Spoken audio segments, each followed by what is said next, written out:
Organizations need to stop looking at procurement as like the place where you send people to die because you don't want to fire them, but they're not really going to add any value anyplace else. I was talking to someone yesterday where they were like, I think that we've already lost in the manufacturing race. We need to be recognizing procurement people for the value that they bring. We need to be giving them the tools like LightSource that they need in order to be successful. And then we need to compensate them for the value that they bring to the organization.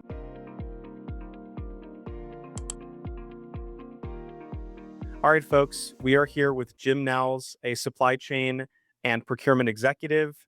Jim has held positions at the leadership level at firms such as LG Electronics and Bluebird Bus, where he was the vice president of supply chain, as well as operating as a partner at various private equity firms, supporting portfolio operations, procurement, EBITDA creation, margin improvement, etc. Jim is also a long-term friend of LightSource and a buddy of mine personally. And so I couldn't be more thrilled to welcome him to the podcast today. Spencer, thanks for having me. And you're being a little bit humble, man. I remember when you first started this out, sitting in a room with PowerPoint slides that we hand drew, trying to figure out how to make this work. And now look at what's happened to the company. So congratulations to you and the team. Very well done. Thank you, Jim. It's as you'll know better than anyone that it takes 10 years to look like an overnight success. And certainly 5 years ago when we were doing that, it felt like that was very far away. Do you remember, this is an ancient history at this point. I won't say the name of the firm, but very famous venture capital firm that we met with.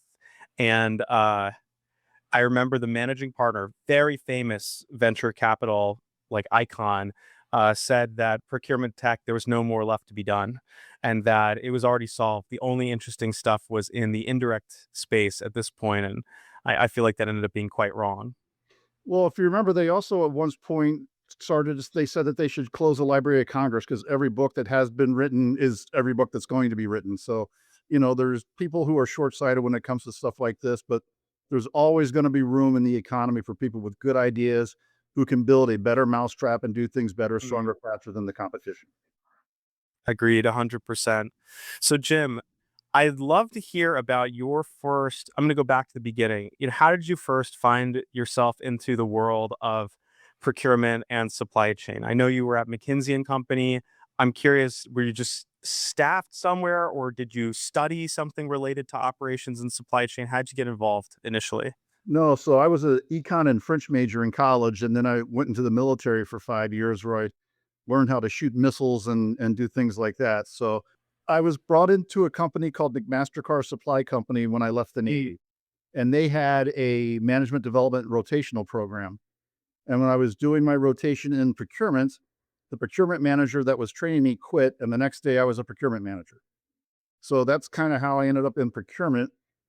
And then when I was fortunate enough to get a job at McKinsey, they're like, "Oh, you know about procurement? Well, we just started a procurement practice, so you're going to be in that. And if you know anything about consulting, if you do something twice, you're an expert." So no one ever Mhm. grows up saying, "One day I want to be in purchasing," but that's how I ended up in a purchasing and supply chain and operations. It's amazing. And so I'm kind of curious, and this is a bit of an oddball question, but what is the weirdest thing you ever had to source? Is there anything where you're like, whoa, we had to buy XYZ, and that was a really odd one to try to find? There have been some, without going too dark here, there have been some weird proteins that I've had to source for various companies who may have been in the artificial insemination business. I'll just put it that way. Um, Okay. but the craziest time for me to have been in procurement supply chain was during COVID, when for the first time and only time in my career, no one cared about how much something cost. They only cared about, could you go find it for me? And so Mm. it was never save me 10% on the price of this. It was, I'll pay double if you can just get it and get it here within the next 6 months.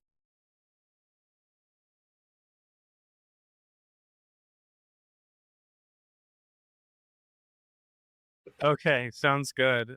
I can't say that I've done that, but we do have a medical customer, med devices customer we work with, and they have a category manager who had to source cadavers, and that's like a really, yeah, complicated supply chain, and it's there's not a lot, not a huge number of vendors doing that kind of work. But I did. Um, People are dying to get into it. But I love it. So I'm curious to get your take on a few different things. There's a lot of different topics we can cover today. You are an obvious expert in the procurement space. The second is I'd be curious to learn a bit about the world of private equity procurement and how that's different from corporate procurement. And then the third is I know you have a lot of a public persona related to politics. I'd be curious also to get your take on how to link some of the things that are happening in world events to what we're seeing in the procurement and supply chain space. So the broad strokes, maybe what we can start with is a little bit about private equity procurement. I mean, how does procurement figure into the private equity equation? Why does private equity seem to care so much about procurement and supply chain? How do those businesses operate? Well, when I first got into private equity about, gosh, over 10 years ago now, which makes me feel even older than I really am. Private equity wasn't thinking very strategically about procurement. They were nibbling around the edges and they were thinking about it in terms of cross portfolio. Let's go sign a Okay. contract with FedEx and have all of our companies use FedEx and we can save money. Let's go sign a contract with Dell or with Lenovo and they'll all buy the same computers and we'll save money that way. And when I got to my first PE firm as an operating partner, I started going through the spin. I'm like, you realize that we're like a Fortune 75 company if you take all the direct material spend that we use, and the money's going to be there. It's not by nibbling around the edges. So we really transformed how private equity started to think about procurement by going after direct materials and adding to EBITDA that way. Now, the reason it became so popular is that you can very, very quickly add EBITDA to the bottom line in a private equity situation. You can, and it's dollar for dollar. You don't have to go sell with a 20% margin and sell 5 units to get a dollar's worth of margin, right? You can go and every dollar you save goes right to the bottom line for the most part. So you can do it very, very quickly. It's a one for one impact and it doesn't necessarily impact people. So you don't have to necessarily get people to think differently about how to go to market. You don't have to go to your customers and raise prices. You don't have to go through a product development phase and introduce a new product. So it's quick, it's actionable, and most importantly for private equity, it's tangible and quantifiable. So you can sit in a management meeting when you're going to have a transaction and sell the company and demonstrate on a dollar for dollar basis the work that procurement has done, but also the value of the work that's left to be done. It makes a lot of sense. How much work is done upfront during the diligence process to figure out, how much, meat is on the bone from a procurement perspective? I mean, personally, like when I'm buying a car, I test drive it. If someone's buying $500 million company and their expectation is to be able to wring a bunch of cost out, I would assume that they would take a sample of the spend cube and try to look through it. But I'm not sure. Does that practice happen, or do people just make simplifying assumptions and say, hey, typically a company like this is what we think we can get, and or does that planning happen after post acquisition? Yeah, it's incredibly inconsistent across private equity firms. Some private equity firms actually will involve the operating team during the diligence process. And if that's the case, then you can do everything from a back of the envelope analysis to say, okay, here's what they spend. Here's what they spend. Here's what they spend on people and on benefits, and the rest of it is stuff that they pay third parties for. On average, I get 10% whenever I do this. So let's say that we can go after 400 million. I'll get you 40 million over 18 months. That's real quick, dirty, back of the envelope type of stuff. Other companies are more progressive, and sometimes it depends on the target. Interviewing their operations leadership team and talking to their head of procurement and maybe some procurement managers and directors to see what work has been done in the past and what work they actually can quantify. You can actually learn a lot Hmm. also by reading through the sims and understanding Hmm. they talk about procurement. And if they don't talk about procurement, that tells me that they haven't done anything with it and that there's Hmm. a lot of ripe fruit there. So, again, it's incredibly inconsistent across companies. The good companies will pull in someone to go through, hopefully look at a spin cube, but if nothing else, do the back of the envelope math and then do some interviews with the folks in procurement before they go ahead and sign on the dotted line. Interesting. How often do companies, when you meet with them, have a spend cube already built out? And is that typically something that you would do or you'd task the team to do? I'm thinking about you as the private equity operating partner now. Yeah. Um, and how often is that in Excel, like one-time poll versus a spend analytics tool like a Cievo or Spend HQ, that kind of thing? So first of all, it almost never exists before we get in there. Almost never. And Okay. 90 to 95% of the time when we do get in there and they do have it, it's an Excel spreadsheet from a one-time data pull that they did specifically to talk about in that meeting for the transaction. Very, very Okay. few people have a living, breathing spin cube that they use on a regular basis to try to make themselves better at what they do. Here's my other question. On the opposite side, do do you feel like procurement is the one of the first things that people do when they, buy a new business? Is it sort of continuous throughout, or is it something that you do also towards the end when you're looking to sell? And part of the reason is that I was in a conversation recently with someone that suggested to me that they were not going to pursue certain cost reductions because they wanted to leave something on the table for the next private equity firm that bought the company after them. And that struck me as really weird because I never would run past a $5 bill just hoping I could pick it up tomorrow, you know what I mean? So Exactly. I'm curious to get your take about, like, when does procurement become, like, the big private equity EBITDA strategy, and, how do people think about it, like, leaving stump meat on the bone for the next buyer? It's interesting because what I've seen since I've been doing it is that more and more procurement is one of the first things out of the box because it gives you that EBITDA boost, but also then it starts to set the tone within the organization that change is possible and that, it teaches people to think bigger. Because when we go in and would do a procurement exercise, we don't go in there hoping to save 3%. We go in there telling them we're going to save 17%, and we keep going until we find it, right? You just keep digging and you keep digging and you keep digging. So it helps to change the culture of the organization, number one. Now, you know, to the point of leaving some things on the bone, that's a very interesting approach. I personally would never do it that way. I would go get all the money that I could get, but I would have a roadmap. And the roadmap for me that I would leave behind for the next ownership and what I would present to potential ownership is here are the next generation, the level 2, the level 3, the level 4 things that we need to do. Mm. We've already done the level 1. We picked up, we first we picked up all the fruit that fell out of the tree. We picked that up off the ground. Then we picked the low-hanging fruit. And now I just built the ladder and we're gonna climb up to the top of the tree. And here's the things we're gonna do when we get to the top of the tree, but we haven't done them yet. I would never leave like a big juicy category unaddressed just to have that in my back pocket for later. I think it makes a lot of sense. And how much of just very concretely, how much of the work is in the bucket of, what I would say just like brute force execution? Like, we're going to build a spend cube, figure out what we sort of think is overpriced or underpriced, set up a bunch of projects, go execute them, versus the sort of uh, technology tools and maybe even organizational training. Because I feel like, to be honest, my experience, seeing you operate, Jim, I feel like you could go into almost any company and just find like find opportunity.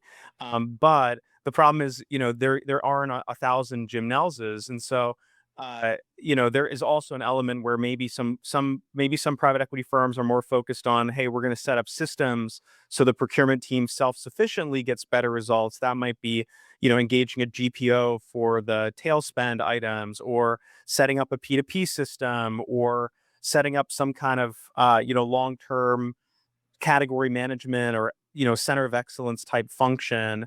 I'm curious, which of those do you see as a more common strategy, and which really gets results, and what would you advise people who are thinking about this kind of stuff? Well, I mean, my playbook is pretty simple, and going back to the first thing, there's always money to be found. The question is, how much is there, and how hard is it going to be to get? So that's number one. But you always have to come in with the attitude that there is money. The second thing to think about is usually, unless they already have a system in place, it's going to be brute force. But brute force Mhm. is done in a couple of ways. One, you build that first spin cube. You don't even have to go and look to see what things you might think are overpriced. You just run everything through the process. And when you run it through the process works. You take it out to bid, you create competition, you be willing to change specifications, those types of things. So you run the team through a process, but at the same time, you're doing other things. And this is where what I think is most important and most critical, and where some people in my roles fail, is you have to start teaching the team what good looks like, and then give them the tools so that they can be good. A lot of times these folks think that a 3 to 5% cost reduction every year is great, and that they're winning if they do that. They don't think in terms of 15 or 20% cost reduction. And so they don't understand what good could be, or they don't understand the art of the possible. But they also then don't know Right. tools. They don't know how to build, say, clean sheet cost model. They don't know how to put a good RFP out there. And gee, Spencer, if only there was a really cool tool that would help them with the ball piece, and maybe that would help. At the end of the day, unless they already have the tools, I start with the blunt force while I'm teaching the team, and then we start looking at things like light source to see if there's a good partnership opportunity there. And once that happens, then you really can put the team into overdrive and do some really creative, good stuff. It's interesting. I completely agree with you, and it's sort of funny. Like I still, I think you were the one who shared with me the example of the should cost model of a T-shirt. Is Mhm. that you? Yeah. It's like the material and the cut and sew. I use that example actually with my own team when I'm teaching them about not the actual. I don't have the slide, but I use that exact same example because it's very tangible for folks. Um, Now, of course, the easier the category, the easier it is to should cost. Unfortunately, like the hardest categories are the hardest to should cost because it's just very, like I mean, I can't imagine should costing an NVIDIA GPU. I mean, it's like IP to the nines. I mean, I'm curious when you come in, like what are the most common pushbacks that you typically hear, from the business or from stakeholders when trying to do cost takeout activities? Because there's always someone who is gonna, have issue with something, right? And businesses are complex and people have their own incentives. What are like the most common pushbacks you hear? We've tried this before and it didn't work. Our Hmm. suppliers are the only ones that can meet our needs, right? Those are probably the two biggest things. You don't understand our customer requirements. If we change one little thing, we've got to go to the customer and blah, blah, blah, blah, blah, blah, blah. So it's been the same pushback since I started doing this at McKinsey back in 1999. It's just that the categories have changed. And my answer is always the same. Let's see what's different this time. If we don't go get this $10 million from here, where are we going to get it from? I'm open to getting it from someplace else. It doesn't have to be from procurement. Where are we going to get the 10 million? Because we signed up for 10 million. So how are we going to go and how are we going to get that done? But at the end of the day, once you start putting wins on the board, people, I call it feeding the greed. If you feed the greed, people see the money roll in and they want more money. And so the attitudes will change really, really quickly. You hope that it will go from the bottom up, but oftentimes it comes out of the boardroom when you're doing that first and second steering committee presentation and they're starting to see, tens of millions of dollars of potential. The arguments of, well, let me tell you why supplier X is the only supplier in the world that can meet our requirements goes away really, really fast. Not, and the other thing I tell people is I don't like to have religious debates. So if we agree Mhm. we're going to do this process, we're not going to talk about anything about the process or about suppliers until we have some data. We're not going to have data until the RFPs come back. So let's set all that aside for now because everything else is a hypothetical and a religious debate, and I'm not going to have that with you here in a professional setting. Right. It's interesting. It's really interesting. I'll tell you like one sort of challenge that I sort of encounter as a founder is that, we'll, I'm a big believer that tools and technology can be a huge enabling factor for folks. And, the thing that really separates humans from animals is our ability at some level to use tools and build on our sort of collective knowledge. And extend ourselves, right? Like I can do the work of one person, or I could do the work of thousands if I have the right stuff at my fingertips. But a lot of times, we'll talk to a chief procurement officer, and sometimes they're feeling a lot of pressure to do something different. But a lot of times they will say, hey, look, we've been doing great work. We already implemented something. It was really successful. We've looked at our costs, sometimes AT Kearney looked at our process and said we were in the top decile of, best practices, best of breed. And it's very hard to get people to really sort of even consider the possibility that, hey, there might be, realistically like 10 or 15%, cost reduction that's on the table with the right sort of motivation, drive, and technology. I mean, if you don't have, literal control over the business, how do you get folks to sort of wake up to that possibility without offending them and indicting their previous work? Yeah. I mean, it's very challenging to walk into a company and tell someone who's been doing the job there for 15 years that you're going to take another 20% out of their cost base, right? So that's why the hardest person to sell any sort of procurement project to is the chief procurement officer. It's Mhm. much easier to get the chief financial officer or the chief, or the CEO excited about that than it is to get the chief procurement officer excited about that. Because again, they feel like you're coming in and you're telling them they've been doing a bad job.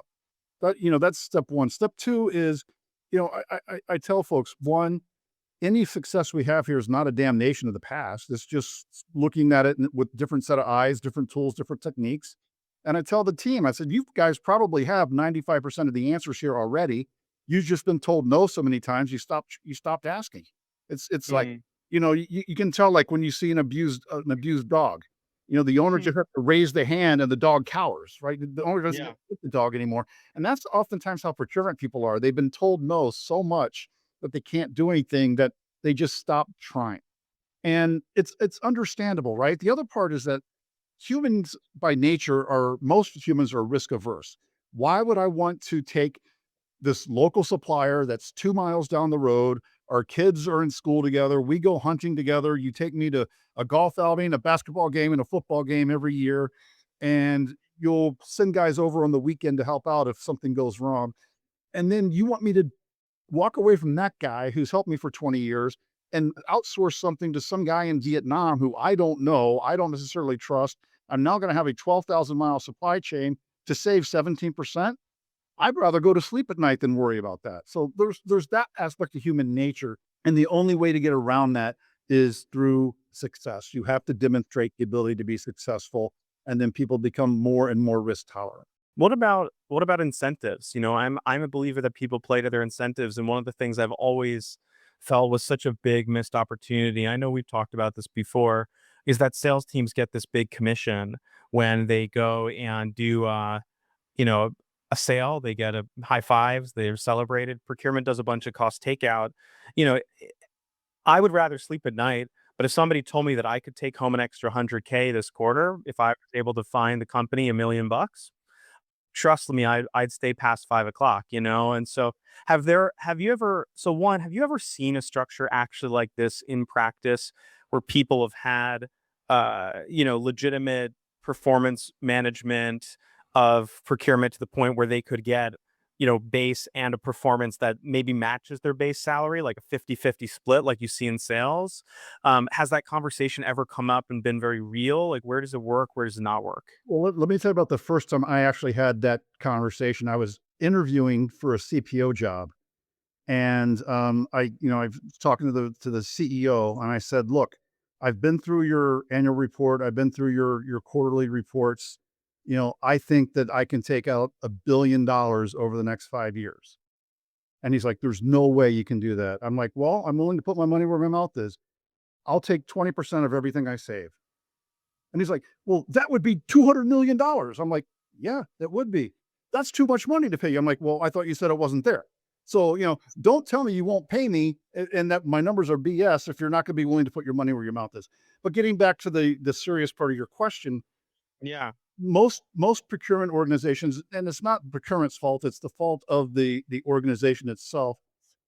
Procurement, they'll pay a procurement manager, I'm making up the number, $120,000 a year and a 10% bonus.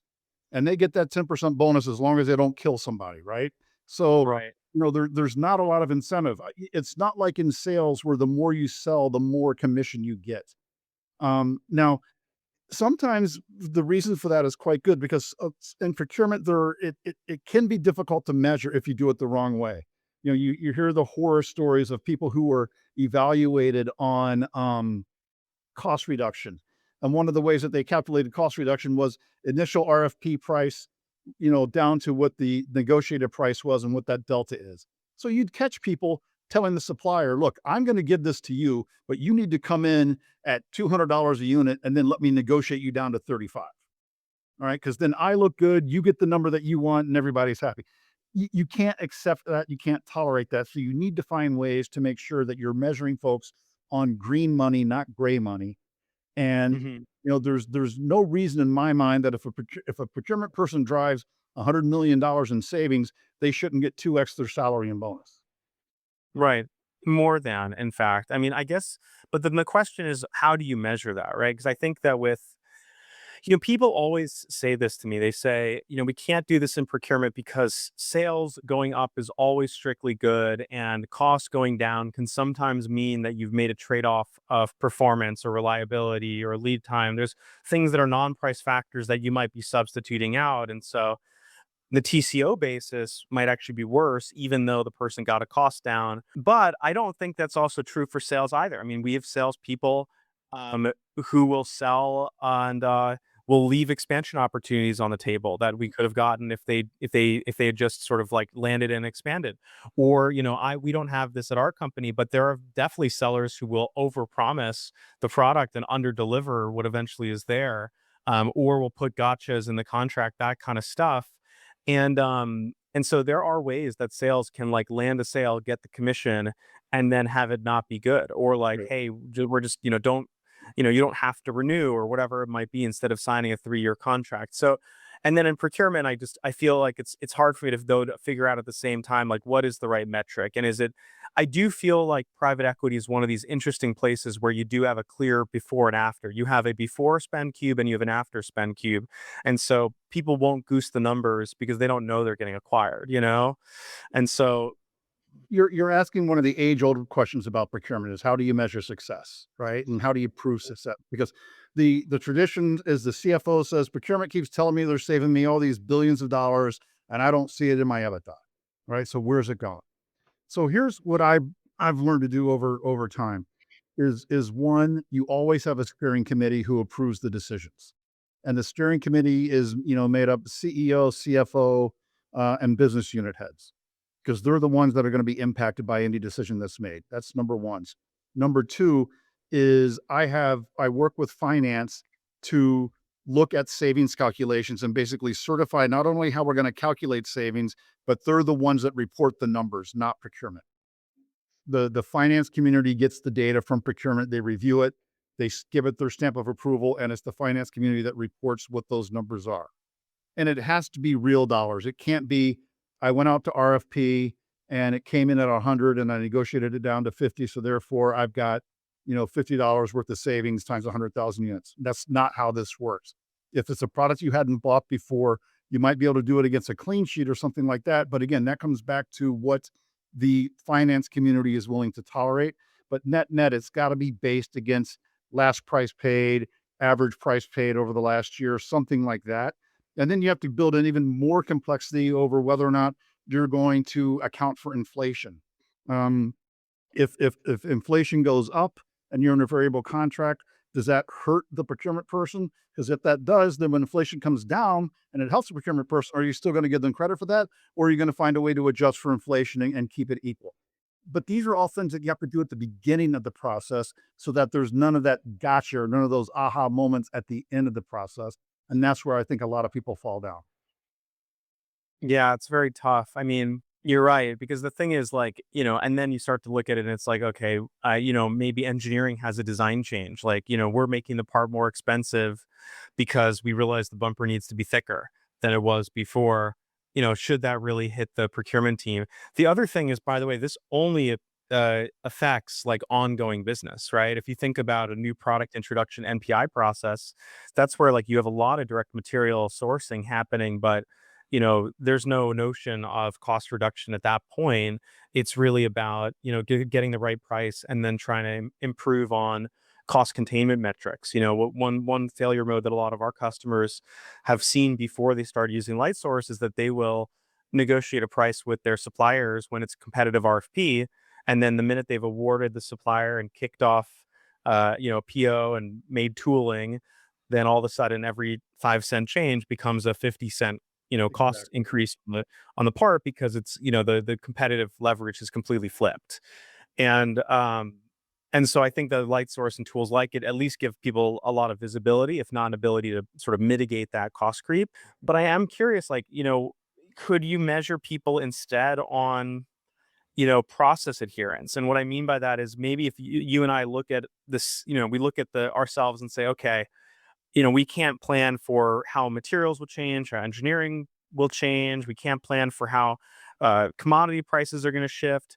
But we do know that if every single time somebody gets a request, they're running a competitive RFX with the right analysis, that they're including a minimum of 3 suppliers, that we believe, and then they follow some kind of TCO calculation to make the decision, they will tend to get the right outcomes. And if somebody does that consistently well, then I almost could sort of turn a blind eye to the results and just say, well, if they did really good process and intelligence adherence, then I know they're getting better results than the counterfactual person who's not doing that. But I mean, what do you think? I'm trying to get to the bottom of this a little bit. There's something to be said for that. Absolutely.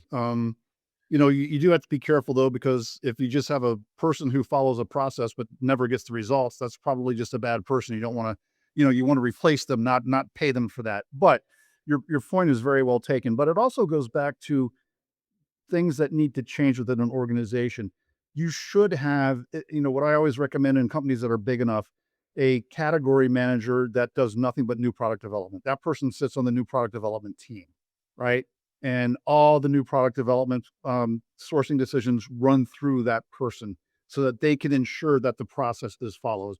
Because nothing is worse than an engineer with a new drawing and a new tool and a new product, because you're going to get a gold-plated left-handed monkey wrench every single time when usually a silver-plated right-handed monkey wrench would have done. And that's just that's human nature, because engineers love the design band. Um, Yeah. Platforming is another one, right? We don't see enough platforming. If you walk into a manufacturing facility, you see 1,700 different types of screws where they're all making the same machines, just different variations of the same thing. Why not platform the thing? So there are lots of things outside of just pure purchase price that can be done. And that's why, Spencer, you keep talking about total cost of ownership. That's super important here, is to look at what is the total cost of ownership? How are we measuring that? And then are we getting the TCO better each and every time we do something? Interesting, interesting. And so, well, I mean, I guess here's a question. Is this happening not already within, like, for example, the big OEMs where maybe they try to commonize parts across programs, or do you mean more like the sort of mid-market manufacturers where, they don't really have the buying power to get to scale? Well, it's much more the mid markets that suffer for this. Because if you're a big OEM, let's say a Ford, a GM, somebody like that, Yeah. saving an eighth of a cent on a screw, across multiple platforms, that's serious real money, right? If Yep. you are a $300 manufacturing company, saving an eighth of a cent on a screw is going to be really, really hard to quantify. However, when you start to realize that there are, I'm making this up, 75 screws across 45 different SKUs, and you're selling 10 million units a year, that actually starts to become real money. And, one of the things I tell people, you made an allusion to it before, but I always tell people, even Elon Musk, the richest man in the world, will stop, bend over, and pick up a $20 bill, right? Hmm. Every single penny counts, and you need to be looking for every single penny. I agree 100%.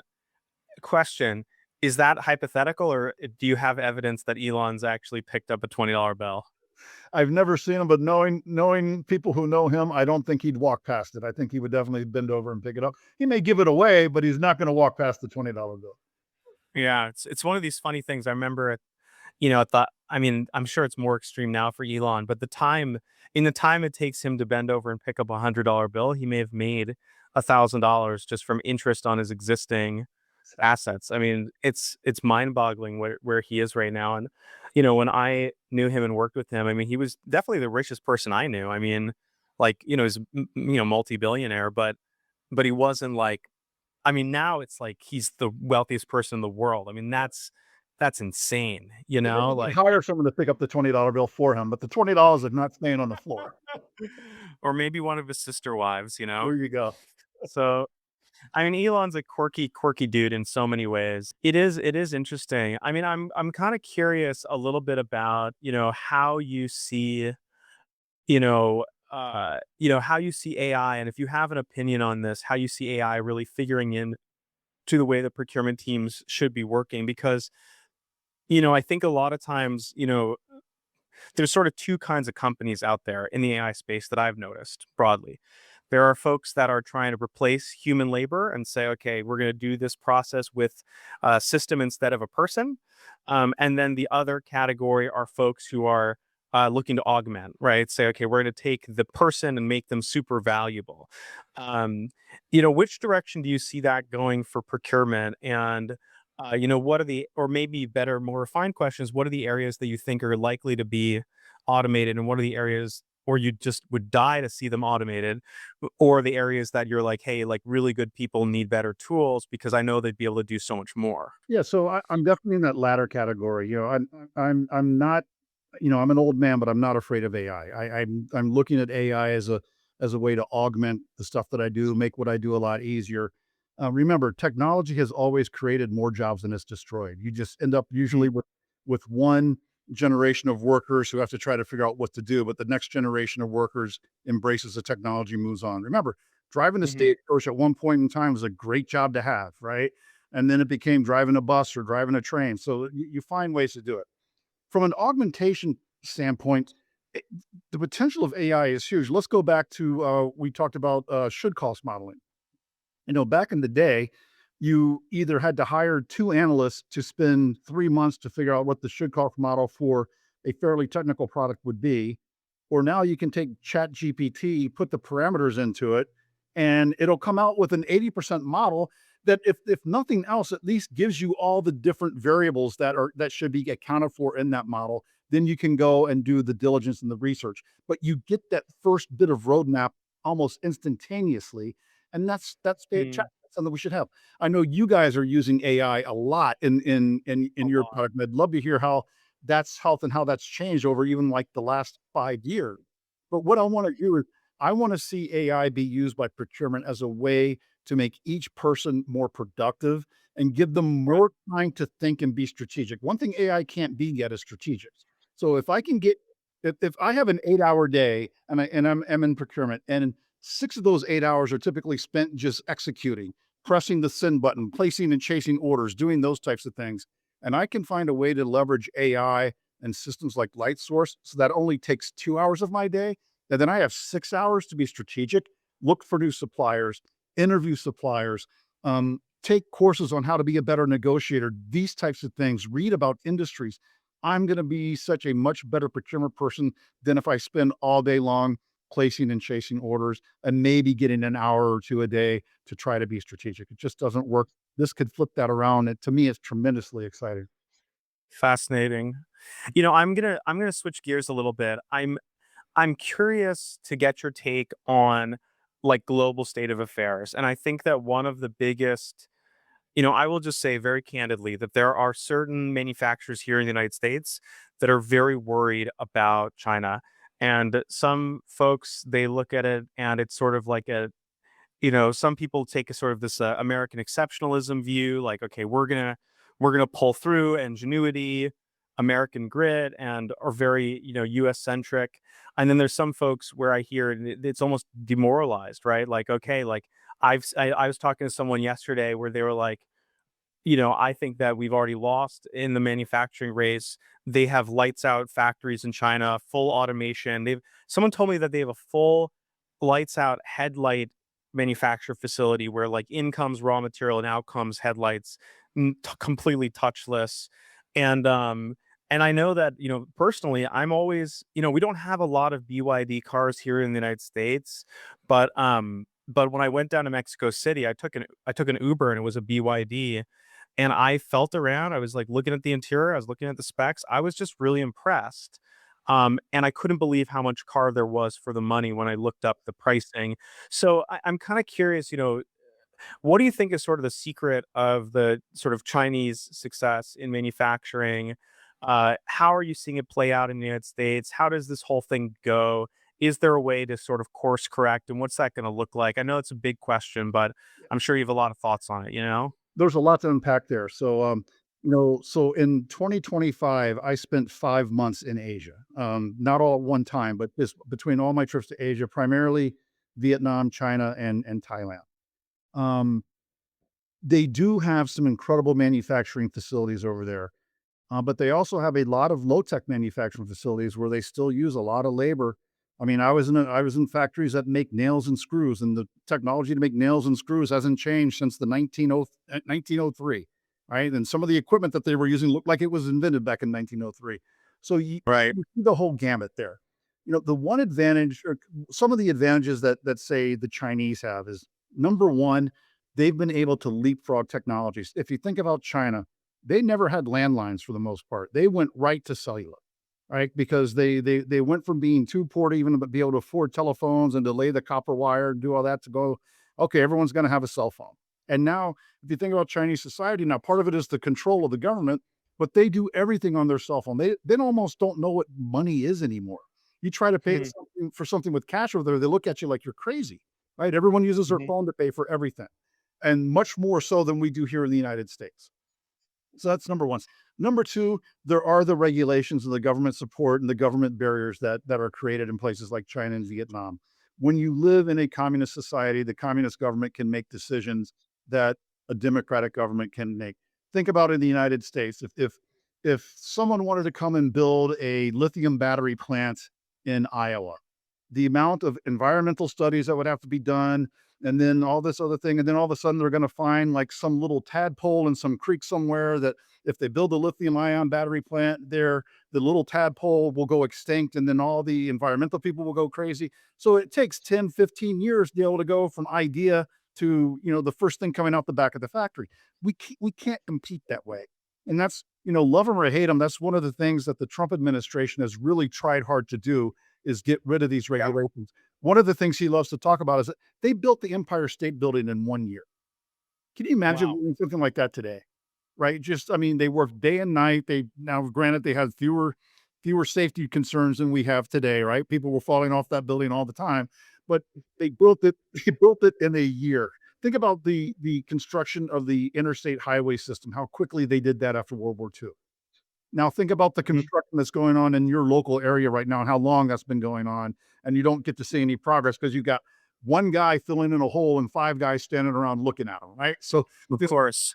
there are constraints that we have put upon ourselves that we will probably never overcome because of our system of government. But I will also take our system of government over a communist or totalitarian regime any day of the week, twice on Sundays. Okay. The other Mhm, thing to remember, and this is not very popular to say, the United States was never, ever, ever a manufacturing powerhouse, ever. Our mm, manufacturing hike came in the late 1970s, where I believe 22% of GDP was from manufacturing. We were never that great of a manufacturing uh, country. We were an agricultural country, and then we became a services country that had some manufacturing in it. Our strength lies in our ideas. Our strength lies in our ability to come up with the next great thing, the like, we talked about earlier, the better mousetrap, right? That's where our strength lies. Our strength is never going to lie in the manufacturing. Quite frankly, right now, we don't have enough people, right? mm, You can't there are still, I think last time I looked at the statistics, 6 jobs for every unemployed person out there right now. So there's mm, plenty of jobs out there for people who want to come into the workforce and get them. So what we have to do, and again, without getting too political, and I don't necessarily agree with how he did it, but the idea was right, which is trying to level the playing field. Go back to the days of Adam Smith.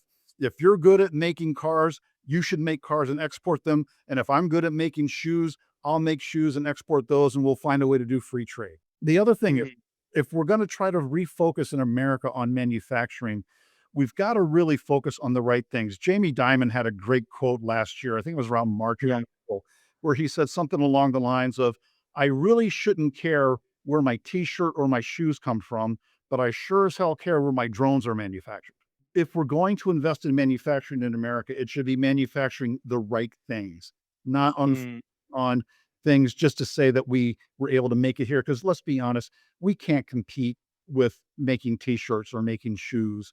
We need to be focused on defense industries, on healthcare and pharmaceuticals, on biologics, those types of things that are going to make a difference and that are strategically important. Think about all the things that went away during COVID because we didn't have them. It was pharmaceuticals, right? It was things like it was computer chips. It was those types of things. That's where we need to be focused. But what I would really like to see as a free market capitalist is everyone at the same level playing field, and we just get back to trying to trade freely and trade fairly. Are we ever going to get there? No, but it's a nice dream, and the closer we can get to it, the better off we're all going to be. it's interesting. I agree with a lot of what you're saying. You know, I but as I think about it, the secret of making chips, right? The secret of TSMC and the ability to make great small nanometer chips of the next generation is their ability to procure get machines installed from ASML and Lam Research, right? So it's the equipment. And then when you think about those companies and what it takes to build, I think there's one part which is the science, which is the intellectual capital, which I think we do have. Um, a lot of, although, I think other countries are gaining on that as well. And then the second is the ability to manufacture those things, right? And, there, because, you take something high tech, it's made by something that's slightly less high tech, which is made by something slightly less high tech.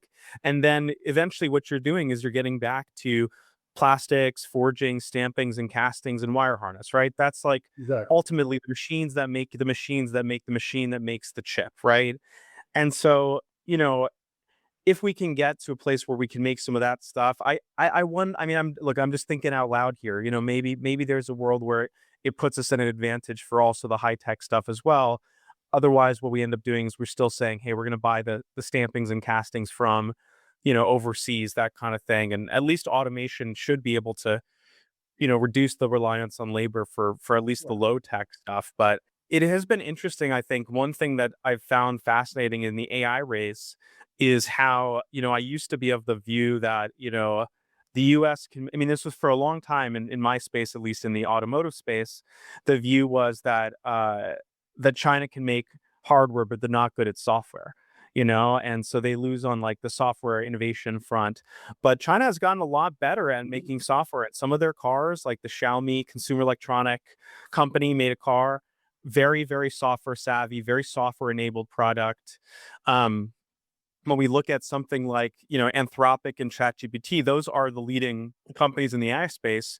But DeepSeek, right, is one of the open source Chinese competitors. Manus was a Chinese competitor. I mean, we just saw the founders of Manus sold their company, I think it was to Facebook or something like that for $2 billion, and now they're being barred from leaving the country, right? So there has been like, I do think that there is like a lot of really great innovation that's coming out of China, and I do think there is also we sometimes have an embarrassment of riches, and there is an innovation that comes from a lack of material resources that I do see happening over there. So that's sort of, it's not pushback. I'm just sort of expounding on your thoughts with some other questions. I was going to ask, like, so, I think that democracy, right, as a governmental system, I like appreciate living in a democracy. And there's that old adage, which is it's like the worst system except for all the others. Exactly. But from a manufacturing supply chain perspective, purely, what do you feel like are the big disadvantages of not, advantages or disadvantages of a democratic system? Because clearly, I think it has been challenging for business to have policy A or policy B, doesn't matter as much as how much policies are shifting. So there's a lot of things in there, but I know you have thoughts on them. Well, I mean, the number one thing for me is just the regulatory environment and our tendency to overregulate different industries and how long it takes to get something done.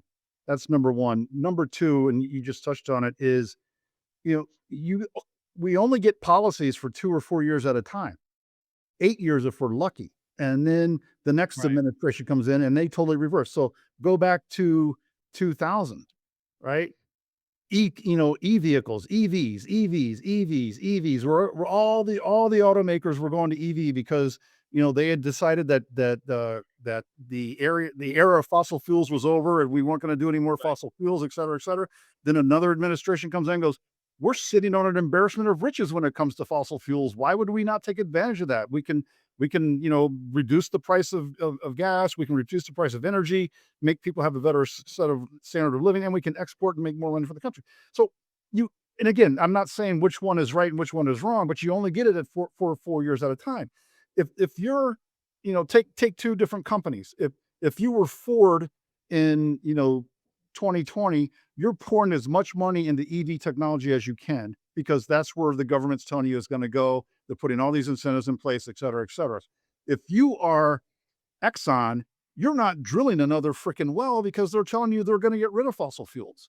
So what happens? Ford invested a whole bunch of money in something that one, the American consumer really didn't want at the time. And two, the next administration said, not so much. And then Exxon found themselves without any new wells in place because they stopped drilling and they stopped exploring because the government told them that they weren't going to do it anymore. That doesn't happen in China. If they need to build a new road to a port, they draw a straight line, right? And then they go to the people in the villages that are impacted by it, go, "Hey, you need to leave here. You're going to get a new house." And they go like, "Well, my family's lived here for 5,000 years." They're like, "Well, it's time to move then," right? So, Mhm. they just think about it differently. And the way that we do it, it's messy. But again, I'd rather live under this regime than under that regime. He But at the end of the day, human nature is going to be human nature. Smart people are born all over the place, right? We don't Yep. have any exclusivity on brilliance when it comes to people. And just the fact that there are so many people in China and India, you would think that the concentration of smart people there, just by percentages, would be pretty darn high, right? You could get all those smart people in one room, and it'd be as big as the United States. So, Mhm. you know, we have to keep running really, really fast to keep up. But the other thing we can't do is like the person you had the conversation with the other day, be sitting around lamenting the fact that life is hard, right? Right. No great inventor, no great person spends any time thinking about how hard it's going to be to do their idea, right? Think about you when you were sitting there hand drawing PowerPoint slides. You weren't thinking about, "Oh my God, this is going to be hard." You were thinking, "This is going to be the coolest thing ever, and I'm going to make sure that it works no matter what it takes." And that's Yeah. the attitude that folks need to have if we're going to be great. And circle this all back to the world of procurement. Procurement folks need to stop thinking of themselves as basically cost centers and need to think of themselves as profit centers. Number one, organizations need to stop looking at procurement as like the place where you send people to die because you don't want to fire them, but they're not really going to add any value anyplace else. And then they need to be given the tools that they need in order to be successful. The other thing, going back to COVID and going back to your example of that every piece of really smart equipment is built by dumber and dumber things as you go down the line. Procurement is incredibly strategic, especially when you couple it with supply chains, Mhm. especially today. And so, we need to be recognizing procurement people for the value that they bring. We need to be giving them the tools like Light Source that they need in order to be successful. And then we need to compensate them for the value that they bring to the organization. I completely agree. Last question, Jim. Yeah, you've got kids. Would you encourage them to get into the field of procurement? Yes or no, and why? Oh, hell no. No, I'm joking. No, so as a parent, you'd like to tell yourself that you encourage your kids to go do whatever it is they're going to be passionate about, and that's Right. being honest to God's truth, right? My son is in consulting, and he does due diligence for private equity firms, so he spends his life running in 2 to 3 week sprints. Great. And he absolutely loves it because in 3 years of being out of college, he's been exposed to, like, 60 different industries. And so he's, really excited about everything that he's learning. My daughter wants to be an attorney when she graduates school this year, so she's gonna go to law school. And the only thing I've told her about going to law school is I said, "You better get into trial law because a lot of this technical law stuff is gonna be taken away by AI. And there'll be Right. one attorney for every 10 or 20 attorneys that they used to have." From a procurement perspective, what I told my kids when they asked me about what I do is that the one great thing about procurement is you really do get to run your own business at a very young age. You are Mm, the general manager of your category, right? You are setting the strategy. You are executing the strategy. You are finding the supply base. You're negotiating. You're getting a whole lot of training. And that's why it's still very disappointing to me that you don't see more C-level executives come out of the procurement organization because right. they get pigeonholed as buyers. And they're not buyers. They're actually entrepreneurs if they're doing their job the correct way. Interesting. I completely agree with you. Well, Jim, this has been, I could talk to you for frankly hours, and I know we do. It's just, this is one of the rare occasions where it's like recorded. I just want to say thanks again for coming on the podcast. I think we've covered everything from private equity to procurement to global politics to, even at the end there, a little bit of parental advice. And so I just want to say thank you again for being such a great supporter and advocate for LightSource. And thank you for sharing your ideas with our audience. Spencer, it's been my pleasure. And again, congratulations on the success. I hope it continues. I know it will continue and couldn't be more proud. Well done.